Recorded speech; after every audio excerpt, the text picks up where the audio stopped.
Manager role சீரியஸ்ல நம்ம நெக்ஸ்டா பார்க்க போறது பீப்புள் மேனேஜ்மெண்ட். பீப்புள் மேனேஜ்மெண்ட் பொறுத்த வரைக்கும் ரெண்டு கேட்டகரி ஆஃப் பீப்புள் ஒரு சலூன்ல இருப்பாங்க. ஒன்னு சலூன் ஸ்டாஃப்ஸ், ரெண்டாவது பிரான்சைசி ஓனர்ஸ். ஸ்டைலிஷ் மேனேஜ்மெண்ட் பொறுத்த வரைக்கும் பாத்தீங்கன்னா ஜென்ரலாவே ஒரு டஃப்பான ஆஸ்பெக்ட். என்ன ரீசன்னா because of their education, culture and origin. இப்ப நிறைய ஸ்டைலிஷ் நம்ம கிட்டே நார்த் இந்தியால இருந்து வந்திருப்பாங்க, நிறைய பேர் தமிழ்நாட்டுல இருந்து வெவ்வேறு பகுதியில இருந்து வந்திருப்பாங்க.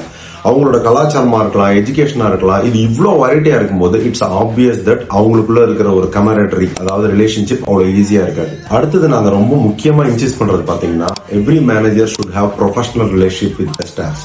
ஏன் அதை ரொம்ப இன்சிஸ்ட் பண்றோம் அப்படின்னா அந்த ப்ரொஃபஷனலிசத்தை எப்பவுமே மெயின்டைன் பண்ணா மட்டும்தான் நிர்வாகத்தை ஸ்மூத்தா ரன் பண்ண முடியும்.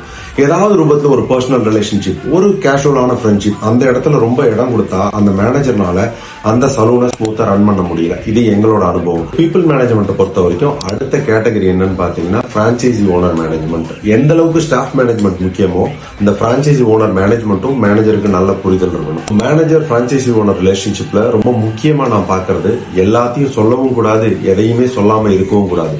ஒரு மேனேஜருக்கு பிரான்சைசி ஓனர்கிட்ட எதை சொல்லணும் சொல்லக்கூடாது அப்படிங்கிற புரிதல் இருக்கணும். எதை சொல்லக்கூடாது அப்படிங்கறத விட எதை சொல்ல வேணாம் தேவையில்லை அப்படின்னு பாத்தீங்கன்னா ஒரு கஸ்டமரோட பேசிக் கம்ப்ளைண்டா இருக்கலாம், சலூனுக்குள்ள இருக்கிற ஸ்டாஃபுக்குள்ள இன்டர்னல் டிஸ்பியூட்ஸா இருக்கலாம், இல்ல ஒரு maintenance issue like plumbing, electrical issue. இந்த மாதிரியான விஷயங்கள் எல்லாத்தையும் சலூன் மேனேஜரே கம்ப்ளீட்டா மேனேஜ் பண்ணிக்கலாம். இதை பிரான்சைசி ஓனர்கிட்ட கொண்டு போகணும்னு அவசியம் இல்லை. எதை சொல்லலாம் அப்படின்னு பாத்தீங்கன்னா எப்பெல்லாம் சலூன்ல இருக்கிற ப்ராப்ளம்ஸ், ஃபார் எக்ஸாம்பிள் இன்டர்னல் டிஸ்பியூட்டா இருக்கலாம், இல்ல ஒரு கஸ்டமரோட கம்ப்ளைண்டா இருக்கலாம், இது கையை மீறி லா அண்ட் ஆர்டர் போற அளவுக்குலாம் ஒரு சுச்சுவேஷன் இருக்கு அப்படின்னு மேனேஜர் எப்பெல்லாம் திங்க் பண்றாங்களோ இமீடியட்டா பிரான்சைசி ஓனர்கிட்ட கன்வே பண்றது அவசியம்.